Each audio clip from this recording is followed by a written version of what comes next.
Michael wasn't flashy, but he was successful. He preferred tailored suits, not the kind that screamed money, but the kind that whispered quality. He carried himself with a quiet confidence, the kind earned through years of hard work and overcoming obstacles. He was a regular at several upscale restaurants in the city, always respectful, always a good tipper. Tonight, however, he was trying a new place, the Gilded Spoon, a restaurant renowned for its exquisite French cuisine and its notoriously difficult-to-get reservations. The Gilded Spoon was located in the heart of the city's financial district. Its reputation preceded it. Whispers of Michelin stars and celebrity sightings filled the air. It was the kind of place people went to celebrate milestones, impress clients, or simply indulge in the finer things in life. Michael had heard rave reviews about their signature dish, a truffle-infused risotto, and decided to treat himself after closing a major deal. He arrived promptly at 7:30 p.m., his reservation confirmed earlier in the week. The restaurant's exterior was understated elegance, a dark wood facade with subtle gold accents. As he approached the entrance, he noticed the impeccably dressed patrons entering and exiting, their laughter and conversation spilling out onto the street. He adjusted his tie, took a deep breath, and walked inside, ready for a memorable dining experience. He was completely unprepared for what was about to happen. He never expected to be judged, dismissed, and humiliated based solely on his appearance. The Gilded Spoon was about to become a turning point in his life, a catalyst for change, and a testament to his unwavering resolve. He approached the host's stand, a sleek, minimalist structure made of polished steel and frosted glass. A young man with slicked-back hair and an air of bored indifference stood behind it. Michael smiled politely. "Good evening," Michael said. "I have a reservation for Michael Davis at 7:30. The host glanced at his tablet, his expression unchanging. "Davis," he muttered, scrolling through the list. After a moment, he looked up, his eyes scanning Michael from head to toe with blatant disdain. "I don't see your name," he said flatly. "It should be there," Michael replied, a hint of concern creeping into his voice. "I confirmed it yesterday." The host sighed dramatically. "Well, it's not." And frankly, he paused, his gaze lingering on Michael's dark skin and tailored suit. "You don't exactly look the part." Michael frowned, confused. "I'm sorry, what does that mean?" The host leaned closer, lowering his voice as if sharing a secret. "This is the Gilded Spoon, sir. We have a certain image to maintain. I'm afraid you don't quite fit." Michael's confusion began to morph into anger. "Are you saying?" Before Michael could finish his sentence, the host cut him off. "I'm saying that we're fully booked. And even if we weren't," he added with a sneer, "I wouldn't be able to seat you. You don't look clean enough." The words hung in the air, heavy and offensive. Michael felt a wave of heat rush to his face. He stood there, stunned, as the host turned away to greet another guest, a wealthy-looking older woman dripping in diamonds. The woman was immediately shown to a prime table near the window. Michael felt a mix of humiliation and rage bubbling inside him. He couldn't believe what had just happened. He had never been treated like this before. He had a choice to make: walk away and let it go, or stand up for himself. For a fleeting moment, Michael considered making a scene. He could raise his voice, demand to speak to the manager, and call out the host for his blatant racism. He imagined the other diners turning to stare, the host squirming under the pressure. But that wasn't his style. He wasn't one for public confrontations, especially when fueled by raw emotion. He also considered simply walking away, pretending the incident didn't happen, finding another restaurant and trying to salvage his evening. But the host's words stung, and the injustice of the situation gnawed at him. He couldn't just let it go. It wasn't just about him. It was about all the other people who might face similar discrimination. So, he chose a different path, one that required patience, strategy, and a significant amount of resources. He decided on a course of action that would not only address the immediate injustice, but also send a powerful message. He wouldn't stoop to the host's level with a shouting match, nor would he simply disappear and allow the prejudice to continue unchecked. Instead, a plan began to formulate in his mind, a plan that involved more than just a simple apology or a free meal. It involved changing the very fabric of the Gilded Spoon. He took a deep breath, forcing himself to remain calm. He straightened his tie, not for the host, but for himself. He would not let this experience define him. He would use it as fuel, as motivation to create something positive out of a deeply negative situation. He knew it wouldn't be easy, but he was determined to see it through. He would turn the tables, not with anger, but with action. The first step was gathering information. He needed to understand the inner workings of the Gilded Spoon. He needed to know who owned it, how it was run, and what its vulnerabilities were. His plan was set in motion, and it started with a few carefully placed questions. He started subtly. Instead of leaving in a huff, Michael walked over to the bar, a dimly lit, opulent space tucked away at the back of the restaurant.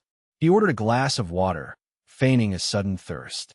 As he waited, he struck up a conversation with the bartender, a friendly, middle-aged woman with a warm smile. "Beautiful place," Michael commented, gesturing around the bar. "Been here long?" "Oh, a few years now," the bartender replied, polishing a glass. "Seen a lot of changes." "Really?" Michael asked casually. "Like what?" The bartender chuckled. "Well, for one, the owner's been talking about retiring for ages. Says he's tired of the long hours and the stress." Michael raised an eyebrow, feigning interest. "Is that so? Who owns the place?" "A Mr. Du Bois," she said. "He's been running it for over 20 years. It's his baby, you know, but I think he's finally ready to let go." Michael nodded thoughtfully. "Must be tough to give up something like this." "It is," the bartender agreed, "especially with all the competition these days. This place used to be the only game in town, but now there are so many new restaurants opening up." He casually inquired about the restaurant's busiest nights, its most popular dishes, and any recent changes in management or staff. He made sure to keep the conversation light and friendly, careful not to arouse suspicion. Before leaving, Michael made sure to leave a generous tip. "Thanks for the chat," he said with a genuine smile. "I might just come back another time." As he walked out of the Gilded Spoon, Michael felt a sense of purpose. He had gathered some valuable information, and he was ready to move on to the next phase of his plan. He knew it would be a long and challenging process, but he was determined to see it through. He hailed a cab and headed home, his mind racing with possibilities. He had a restaurant to buy. The next morning, Michael was on the phone with his financial advisor, Sarah. He trusted Sarah implicitly. She had been with him since the beginning, guiding his investments and helping him navigate the complex world of finance. "Sarah, I need you to do some digging for me," Michael said, his voice serious. "Of course, Michael. What's on your mind?" Sarah replied, her tone professional and efficient. "There's a restaurant called the Gilded Spoon. I want you to find out everything you can about it. Who owns it, its financial performance, any potential for sale." Sarah paused for a moment. "The Gilded Spoon? That's a pretty high-end place. What's your interest?" Michael hesitated, unsure how much to reveal. "Let's just say I had a less than pleasant experience there last night, and I'm considering making an investment." Sarah didn't press further. She knew Michael well enough to understand that he would share more when he was ready. "All right, I'll get right on it. I can pull their financial statements, check for any outstanding loans or debts, and see if there have been any recent filings related to a potential sale. I also want to know about Mr. Du Bois, the owner," Michael added. "His background, his reputation, anything that might be relevant." "Consider done," Sarah said. "I should have something for you by the end of the day." True to her word, Sarah called Michael later that afternoon with a detailed report. The Gilded Spoon was indeed owned by Mr. Jean-Pierre Du Bois, a French immigrant who had built the restaurant from the ground up.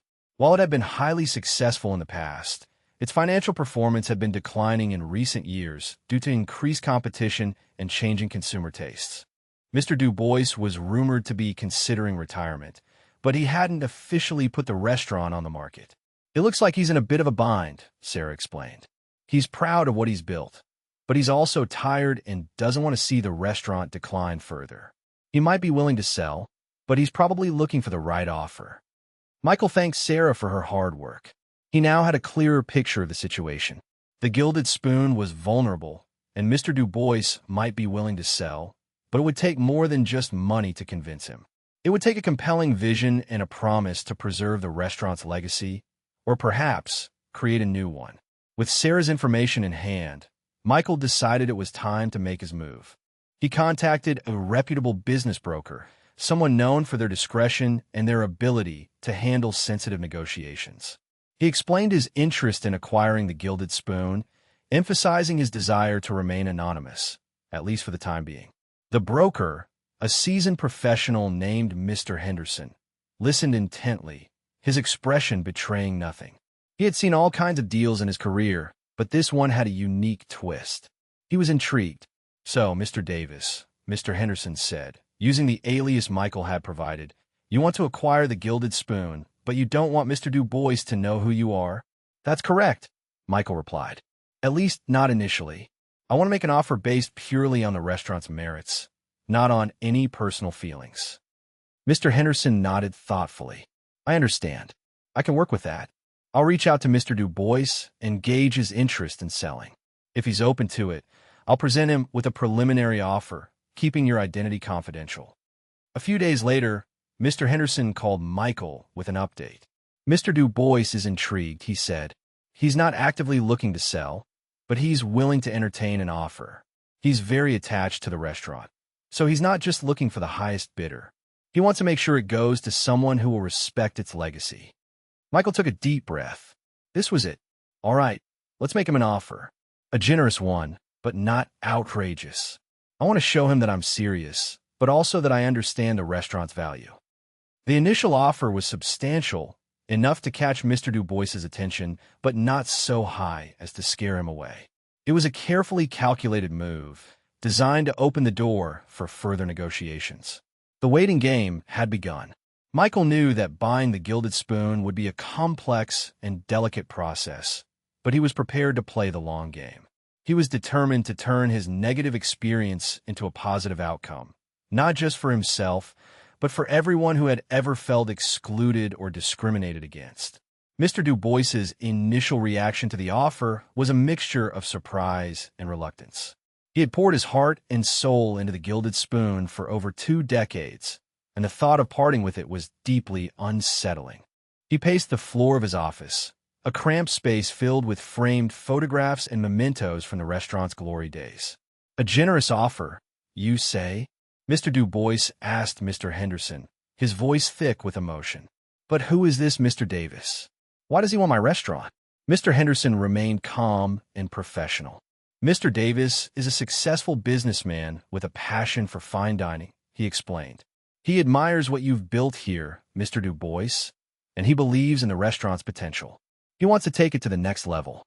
"The next level?" Mr. Du Bois scoffed. "What does he know about French cuisine? About the art of hospitality? This is not just a business, Mr. Henderson. It's a way of life." Mr. Henderson nodded sympathetically. "I understand, Mr. Du Bois.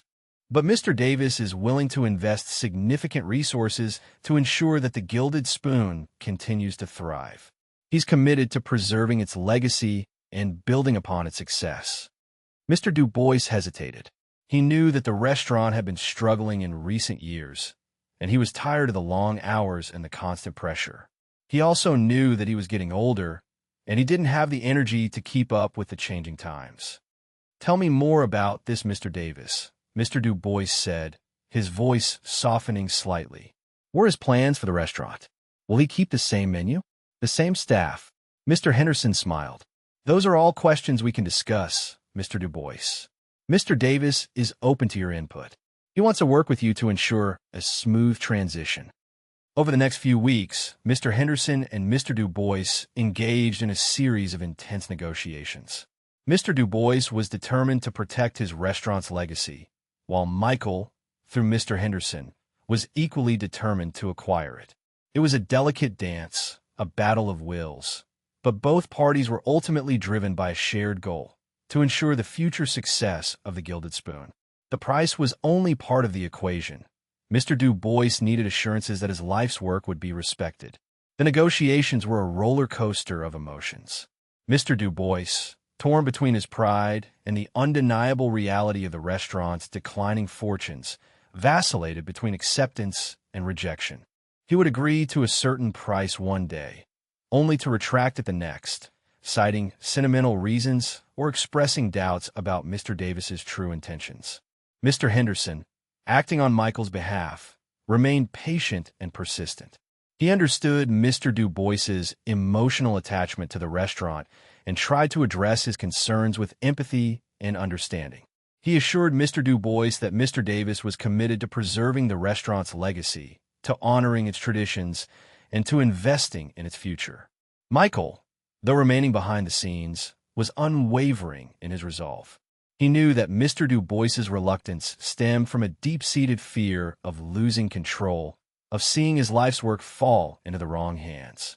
He was determined to convince Mr. Du Bois that he was the right person to take over, not just because he had the financial resources, but because he had a genuine appreciation for the restaurant's history and a vision for its future. There were moments when Michael considered walking away.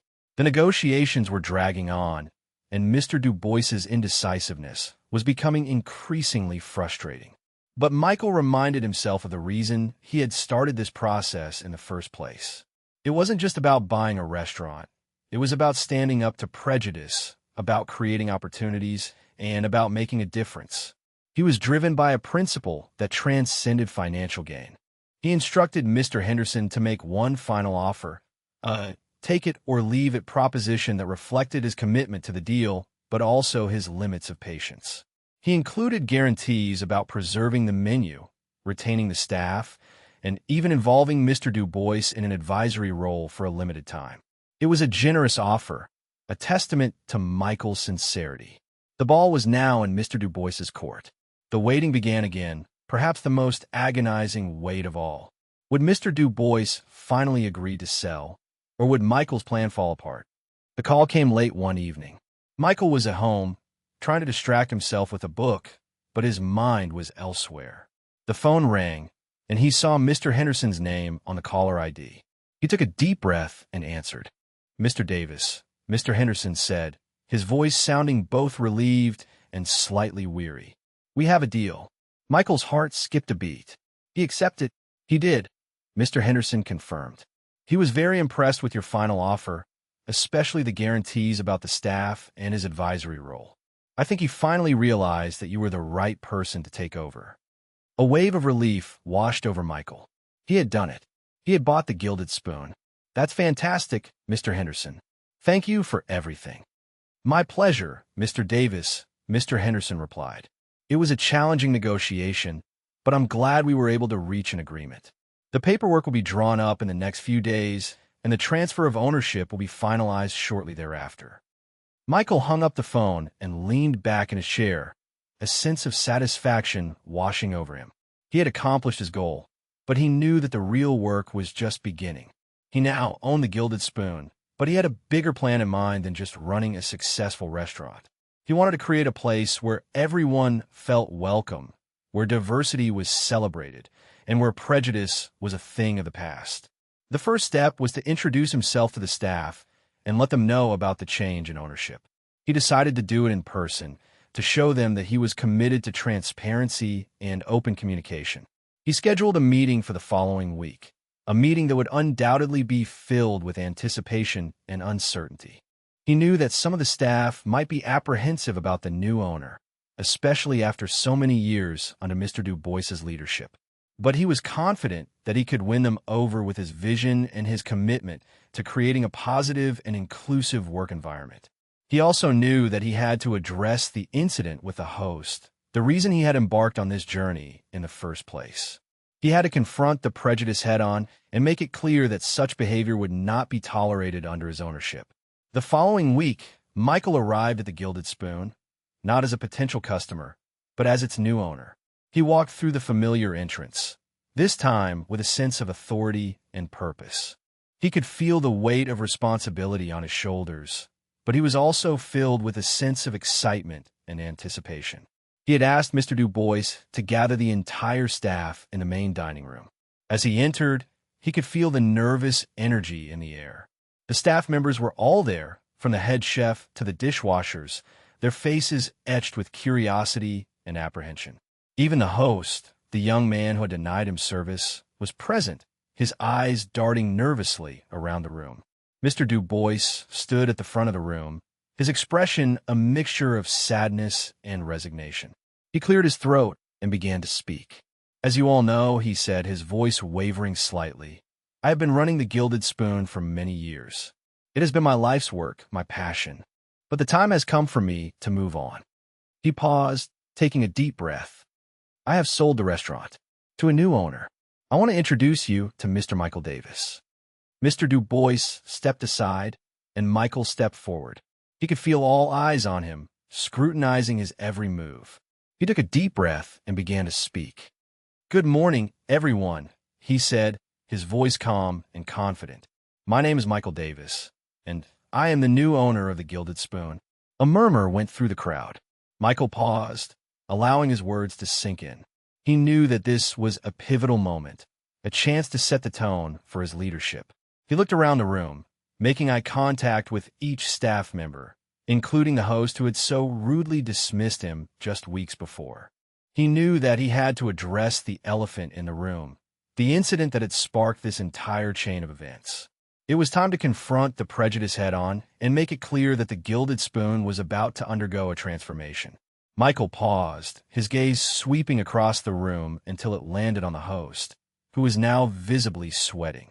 He took a deep breath and spoke, his voice calm but firm. "Some of you may be wondering why I chose to buy the Gilded Spoon," he said. "It's true that I'm a successful businessman, and I'm always looking for good investments. But my reasons for buying this restaurant go beyond mere financial gain." He paused again, allowing his words to sink in. "A few weeks ago," he continued, "I came to the Gilded Spoon for dinner. I had a reservation, but I was denied a table. The reason I was given was unacceptable." He looked directly at the host, his eyes conveying a mixture of disappointment and resolve. "I was told that I didn't look clean enough to dine here." A collective gasp went through the room. The staff members exchanged glances, their faces reflecting shock and disbelief. Mr. Du Bois stood silently, his head bowed in shame. "Those words hurt," Michael said, his voice softening slightly. "They were disrespectful, discriminatory, and simply wrong. But instead of getting angry or seeking revenge, I decided to take a different approach. I decided to buy this restaurant and create a place where everyone feels welcome, regardless of their race, their background, or their appearance." He straightened his shoulders and continued, his voice regaining its strength. "Under my ownership, the Gilded Spoon will be a place of respect and inclusivity. We will celebrate diversity, not discriminate against it. We will treat every customer with courtesy and kindness, regardless of who they are or what they look like." He paused, looking around the room. "This is not just a change in ownership," he said. "It's a change in culture, and I expect every single one of you to embrace it." He then announced that all staff would be required to attend diversity and inclusion training. He wanted to make sure that everyone understood the importance of treating each other with respect and dignity. Michael's speech hung in the air, a challenge and a promise. The future of the Gilded Spoon and the future of its staff was about to be written. Michael wasted no time in implementing his vision for the Gilded Spoon. The diversity and inclusion training was the first step, designed to educate the staff about unconscious biases and promote a culture of respect and understanding. He hired a consultant specializing in workplace diversity to conduct the training sessions, ensuring that they were engaging, informative, and impactful. He also revised the restaurant's hiring practices, implementing a blind resume review process to eliminate potential bias in the selection of candidates. He actively sought out applicants from diverse backgrounds, partnering with local community organizations to reach underrepresented groups. He wanted the staff of the Gilded Spoon to reflect the diversity of the city it served. Beyond internal changes, Michael also launched a series of community outreach programs. He partnered with a local food bank to donate surplus food from the restaurant, reducing waste and helping to feed those in need. He also established a scholarship program for underprivileged students interested in pursuing culinary arts, providing them with the opportunity to gain the skills and experience they needed to succeed in the industry. One of the most impactful programs was a partnership with a local school to provide culinary training to students with disabilities. Michael believed that everyone deserved a chance to learn and grow, regardless of their challenges. He created a supportive and inclusive environment where these students could develop their skills and build their confidence. These changes didn't happen overnight. There were challenges along the way, resistance from some staff members, and skepticism from some customers. But Michael remained committed to his vision, leading by example and demonstrating the value of diversity and inclusion. Slowly but surely, the Gilded Spoon began to transform, becoming a beacon of hope and opportunity in the community. It was no longer just a restaurant. It was a symbol of positive change. The Gilded Spoon began to attract a different clientele. Word spread quickly about the changes Michael had made, and people were drawn to the restaurant's commitment to social justice. It was no longer just a place for the wealthy elite. It was a place for everyone, regardless of their background or social status. The restaurant's reputation shifted dramatically. It was still known for its excellent food, thanks to the talented chefs who remained committed to their craft, but it was also recognized for its commitment to diversity and inclusion. Reviews started to mention the warm and welcoming atmosphere, the diverse staff, and the restaurant's dedication to giving back to the community. The Gilded Spoon became a popular spot for celebrations, not just for special occasions, but for everyday moments. People felt good about spending their money at a place that aligned with their values. The restaurant also attracted a new wave of talent, chefs and servers who were eager to work in an environment that celebrated diversity and promoted equality. Even Mr. Du Bois, who initially had reservations about selling the restaurant, came to appreciate the changes that Michael had made. He visited the Gilded Spoon regularly, often dining there with his family and friends. He saw how the restaurant had transformed, how it had become a more vibrant and inclusive place. He realized that Michael had not only preserved the restaurant's legacy, but had also enhanced it, making it even more meaningful and impactful. He even struck up an unlikely friendship with Michael, respecting his vision and appreciating his commitment to social justice. The Gilded Spoon had not only survived, it was thriving. The "not looking clean enough" comment had become a distant memory, replaced by a new narrative of inclusivity and respect. Looking back, Michael realized that the experience had changed him in profound ways. He had always been a successful businessman, but he had never fully understood the power of his influence until that night at the Gilded Spoon. He had transformed a negative experience into a positive force for change, not just for himself, but for the entire community. He understood that he had made an impact. He received letters and emails from people who had been inspired by his story, people who had faced similar discrimination and had found hope in his example. He was invited to speak at conferences and events, sharing his experience and encouraging others to stand up for what they believed in. He also learned the importance of patience and perseverance. Buying the Gilded Spoon had been a long and challenging process, but he had never given up on his vision. He had remained focused on his goal, even when faced with obstacles and setbacks. He realized that true success wasn't just about making money. It was about making a difference. It was about using his resources and his influence to create a better world, a world where everyone had the opportunity to thrive, regardless of their background or circumstances. The experience had also taught him the importance of forgiveness. While he had never forgotten the host's discriminatory remarks, he had come to understand that everyone makes mistakes. He had given the host a second chance, and he was grateful to see that the young man had learned from his mistake and had become a valuable member of the team. Michael often sat in the Gilded Spoon, observing the diverse crowd of diners, listening to their laughter and conversation. He felt a deep sense of pride and satisfaction, knowing that he had played a part in creating this welcoming and inclusive space. He had turned a moment of humiliation into a legacy of hope, proving that even the most negative experiences can be transformed into something positive and meaningful. He knew that the journey was far from over, but he was committed to continuing to make a difference, one meal, one customer, one community at a time. What happened to the host? That was a question many people asked. Michael had considered firing him, but he ultimately decided to give him a second chance. He believed that people could learn from their mistakes, and he wanted to give the young man the opportunity to redeem himself. After Michael's announcement to the staff, the host, whose name was Ethan, approached him, his face etched with shame and remorse. He apologized profusely for his behavior, admitting that he had been wrong and that his words had been hurtful. He explained that he had grown up in a sheltered environment and had never been exposed to diversity. He had been influenced by the prejudices of others, and he had allowed those prejudices to cloud his judgment. Michael listened patiently, sensing Ethan's sincerity. He told Ethan that he was willing to give him a second chance, but that he would have to earn it. He made it clear that any further acts of discrimination would not be tolerated. Ethan embraced the opportunity. He actively participated in the diversity training, engaging in open and honest conversations with his colleagues.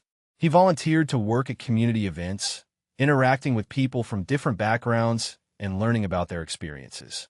He became an advocate for diversity and inclusion, challenging the prejudices of others and promoting a culture of respect and understanding. Over time, Ethan transformed.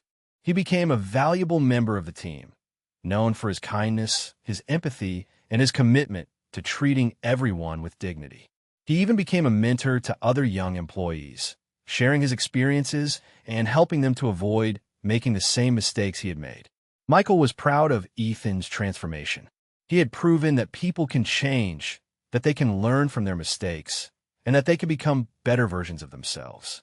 Ethan's story became a symbol of hope, demonstrating that even the most deeply ingrained prejudices can be overcome with education, empathy, and a willingness to learn. He was living proof that second chances can make a real difference. The Gilded Spoon not only thrived, but became a shining example of how success and social responsibility can go hand in hand. Michael's story spread far and wide, inspiring countless individuals and organizations to embrace diversity, promote inclusivity, and stand up against prejudice. The restaurant became a symbol of overcoming adversity and creating positive change. It demonstrated that even the most deeply ingrained prejudices can be challenged and transformed with courage, determination, and a commitment to doing what is right. Michael's actions proved that one person can make a difference, that one act of kindness can spark a ripple effect of positive change. He had turned a moment of humiliation into a legacy of hope, proving that even the most negative experiences can be transformed into something meaningful and impactful. The Gilded Spoon became a model for other businesses, demonstrating that diversity and inclusion are not just ethical imperatives, but also smart business practices. The restaurant's success attracted a diverse clientele, a talented workforce, and a loyal following, proving that creating a welcoming and inclusive environment can lead to greater profitability and sustainability. Michael's story became a testament to the power of forgiveness, the importance of second chances, and the transformative potential of empathy and understanding. It showed that even those who have made mistakes can learn and grow, and that everyone deserves the opportunity to redeem themselves. The Gilded Spoon stood as a beacon of hope, a reminder that prejudice can be overcome, that communities can be transformed, and that a better world is possible. It was a place where everyone felt welcome, where diversity was celebrated, and where social justice was not just a slogan but a way of life. Michael's legacy extended far beyond the walls of the restaurant, inspiring others to create their own stories of overcoming prejudice and creating positive change, proving that even the smallest acts of kindness can have a profound impact on the world.